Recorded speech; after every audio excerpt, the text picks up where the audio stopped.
Agora a gente vai conversar com Michele Heringer, que é especialista no combate ao assédio sexual, advogada. Michele, muito obrigado aqui pela presença aqui com a gente no Poder Expresso.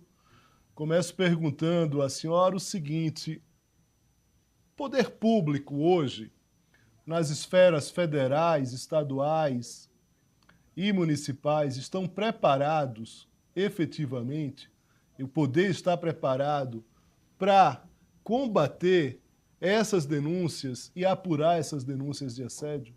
Muito obrigado mais uma vez. Boa tarde para a senhora. Boa tarde, Léo. É um prazer estar aqui, ter a oportunidade de falar com vocês sobre esse assunto que está aí tão em evidência e também levar cada vez mais informação aí para todas as pessoas que, de alguma maneira, estejam passando por esse tipo de violência. Bom, com relação à tua pergunta, eu ouso dizer que a gente ainda tem um longo caminho a percorrer. A gente tem alguns normativos, algumas legislações, trabalham ainda no combate, pouco se fala sobre a prevenção, que realmente quando a gente fala sobre assédio, qualquer tipo de violência no ambiente de trabalho precisa ser prevenido, porque as consequências são devastadoras. Então, a questão da apuração, do combate, desse preparo, ainda a gente percebe uma dificuldade tanto na esfera federal quanto estadual, né? E os próprios municípios. A gente precisa de um preparo maior das corregedorias nesse sentido, um apoio também aos canais de denúncia, ao acolhimento à vítima.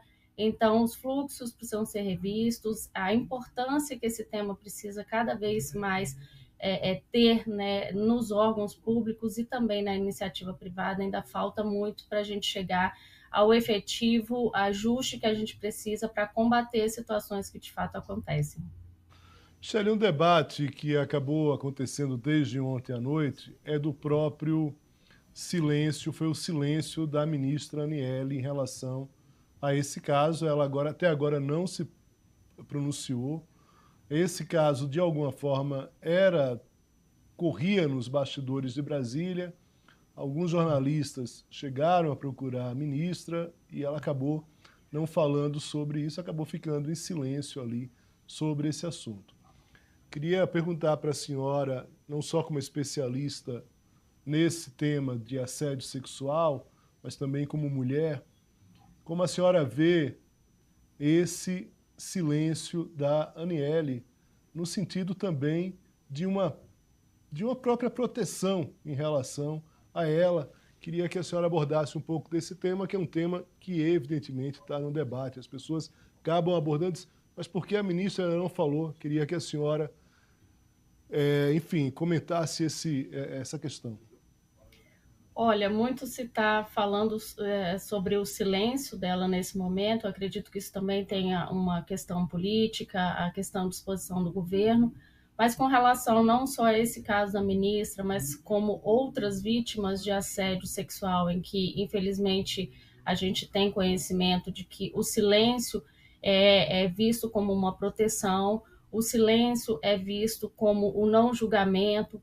Então, assim, as vítimas de assédio sexual, sejam homens ou sejam mulheres, elas realmente acreditam que o silêncio é uma forma de proteção. Tem muito medo de retaliação, muito medo de perseguição, tem um senso de impunidade muito grande, dependendo do ator envolvido, né, do agente ali, agressor ou assediador que esteja envolvido. Eu digo, sempre costumo reforçar que o silêncio, ele realmente reforça o poder do agressor ou da agressora. A gente precisa ter realmente um cuidado quando a gente fala de assédio com relação às provas, com relação às evidências, para a gente evitar denuncismo, a gente expõe tanto um lado quanto o outro. Mas o que eu oriento sempre as pessoas que realmente se identificarem nessa situação é não silenciar. A proteção que se tem com relação ao silêncio, ela não é real, ela não protege os demais que porventura estejam presenciando, sejam testemunhas do caso, do fato. Então, a gente só vai interromper ciclos de violência, seja ele assédio moral ou assédio sexual, ou até discriminação, quando realmente a gente trouxer esse conhecimento às autoridades que tenham condições de fazer as apurações de forma imparcial, de forma responsável, para que a gente alcance realmente aqueles que estão praticando esses atos tão nefastos e muitas vezes dilacerando a vida das pessoas. Então, nesse caso, acredito que para as próximas horas haverá um pronunciamento tanto do governo quanto da própria ministra, mas eu entendo, dentro desse cenário, que esse silêncio acaba resguardando de alguma forma toda a estratégia política que envolve essa situação específica, mas esse medo, esse receio, esse silêncio das vítimas precisa realmente ser superado para que elas tenham a proteção, o amparo e o acolhimento necessário. Michele, vamos tentar, eu daqui de minha forma já antecipo aqui, na verdade, a pergunta fazendo o seguinte: questão política, a gente vai tentar separar aqui, tanto na minha pergunta quanto na sua resposta. Mas eu queria falar especificamente da forma como o governo reagiu a essa denúncia desde o início da noite de ontem. A gente tem o ministro que falou, tem ali, como a gente lembrou aqui, o Murilo lembrou, tem uma nota da Secretaria de Comunicação e tem um encontro da Janja, primeira-dama, com a Aniele. A Janja dá um beijo ali na testa da Aniele, numa imagem que imagino, naquele momento, queria se passar ali um apoio, né, essa imagem aí, para a Aniele. Mas, de qualquer forma, o pronunciamento oficial do presidente Lula só veio na manhã de hoje, né? Logo depois, a Comissão de Ética Pública deu uma resposta, abriu por unanimidade o procedimento para analisar, para investigar o ato. Polícia Federal também se pronunciou, enfim. Você teve vários ali elementos de movimentação em relação ao poder do governo, né, do governo federal. Agora, muita gente acha que esse processo, ele ainda assim é um processo lento. Muita gente acha que, desde ontem, nessa situação, o Silvio Almeida, ministro, não deveria ter usado a estrutura do próprio Ministério, não só de redes, mas também da própria assessoria, para fazer essa defesa, deveria ter feito essa defesa de maneira isolada, né, de maneira particular em relação a isso, e, de certa forma, ele mesmo, que era um desejo, inclusive, de alguns ministros, ele mesmo tomasse a iniciativa de pedir demissão, pelo menos enquanto o caso estava sendo apurado ali. Queria uma análise da senhora em relação a essa atuação do governo ao longo dessas últimas horas. A gente está falando aí de um pouco menos de 24 horas, ainda não saiu uma decisão, toda a expectativa é pela demissão do ministro Silvio Almeida. Isso não aconteceu ainda neste momento. Queria uma avaliação da senhora em relação a essa linha do tempo que eu tracei aqui de alguma forma. Léo, o que eu posso te dizer agora nesse momento é que a gente tem percebido, né, que os agentes que estão envolvidos nesse processo de investigação, nesse processo de condução, dentro desse fluxo que se tem, de fato estão adotando as providências cabíveis, a própria Procuradoria-Geral da República, a Polícia Federal, né, a Comissão de Ética da República.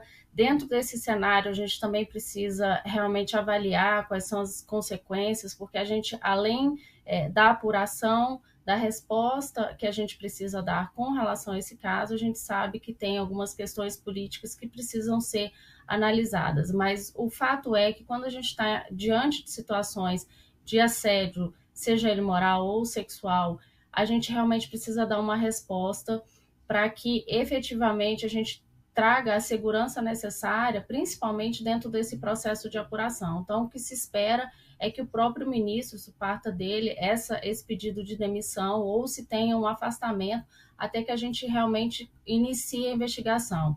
O processo, de fato, ele tem a sua morosidade, considerando também os fluxos, os procedimentos, levantamentos de informação. A gente está falando de denúncias anônimas, o que não impede as investigações, mas traz aí uma dificuldade dentro desse processo do conjunto probatório que precisa ser levantado. Então, dentro desse espaço, né, que você bem colocou aí, dessa linha do tempo, eu tenho percebido o governo se movimentando nesse sentido e eu acho que a expectativa para as próximas horas é que, de fato, o próprio governo federal, de alguma forma, se posicione com relação à saída do próprio ministro, para que a gente realmente consiga dar essa resposta inicial. Agora, as investigações vão continuar, e é isso que a gente espera, e que elas sejam conduzidas de uma forma imparcial e extremamente responsável, considerando a delicadeza e a complexidade dos fatos que estão sendo analisados. Michele, o que é que a gente pode tirar de lição desse episódio, efetivamente, a partir de agora, e qual o caminho que gestores públicos, gestores privados, a gente está falando aí de toda uma sociedade, nesse caso a gente está falando de um assédio sexual dentro do poder público, dentro de um governo, mas a gente sabe também das denúncias envolvendo assédio sexual em empresas privadas.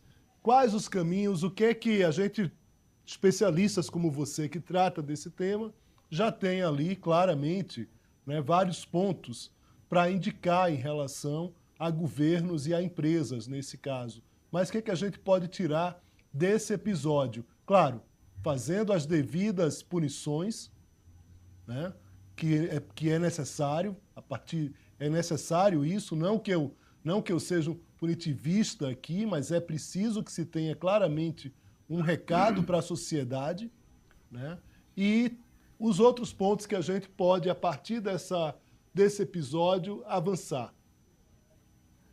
Léo, eu acho que sempre é uma oportunidade, quando situações infelizmente assim acontecem, da gente realmente poder orientar. O que a gente precisa entender nesses casos? Primeiro, que o silêncio ele não vai proteger, como eu já disse aqui.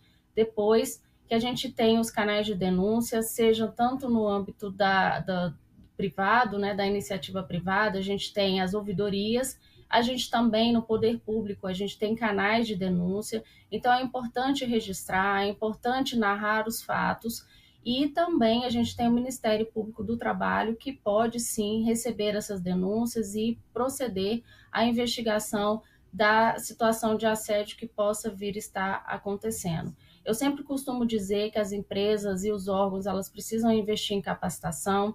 A gente já tem legislações hoje que dão o suporte necessário para que a gente realmente intensifique o enfrentamento e o gerenciamento das situações de assédio, mas para além disso, eu sou uma defensora de que a gente precisa trabalhar, e o nosso foco é prevenção, é realmente levar conhecimento, informações salvam vidas, existem pessoas que passam por isso diariamente, mulheres que são subjugadas dentro do trabalho, são ameaçadas, são chantageadas, e a gente sabe da fragilidade delas diante dessas questões, por conta de questões de julgamento, de se sentirem culpadas de serem alvo de assédio sexual, de falta de apoio, muitas vezes familiar, porque não entende a situação, não consegue, por falta de conhecimento, dar o apoio necessário.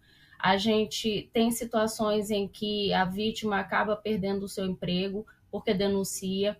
O que casos como esse, o do Pedro Guimarães, à época, presidente da Caixa Econômica Federal, mostram é que a gente realmente não pode silenciar, a gente, se de fato estiver passando por situações semelhantes, precisa realmente trazer ao conhecimento os fatos que estão acontecendo para que sejam investigados, procurar ajuda, tanto a ajuda psicológica, para realmente ter um suporte emocional.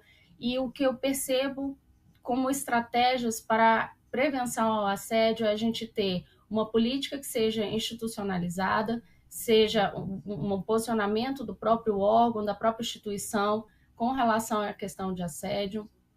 A gente precisa fortalecer os gestores, a liderança, para que elas realmente consigam entender dentro desse processo o que é o assédio, quais são os impactos e as consequências e a responsabilidade do gestor. A gente também leva conhecimento para o coletivo, ou seja, para as pessoas que estão trabalhando, que no dia a dia que vão estar enfrentando as situações ou interrompendo algum tipo de violência, para que a gente não deixe ninguém exposto a situações como esta ou outras tantas que acontecem, e a gente sabe que isso é causa de adoecimento físico, mental e emocional, e até muitas, infelizmente, casos chegam ao suicídio por falta de recursos em que a pessoa não tem condições de gerir esse trauma e essa vivência tão dolorosa. Então, a orientação é sempre buscar ajuda, compartilhar isso com alguém. Essa falta de conhecimento, muitas vezes, da gestão máxima para tomar as providências não é um mecanismo de proteção, e a gente entender que, independentemente do agente que esteja envolvido, as vítimas precisam de acolhimento e a gente realmente precisa dar todo o suporte diante dessa situação.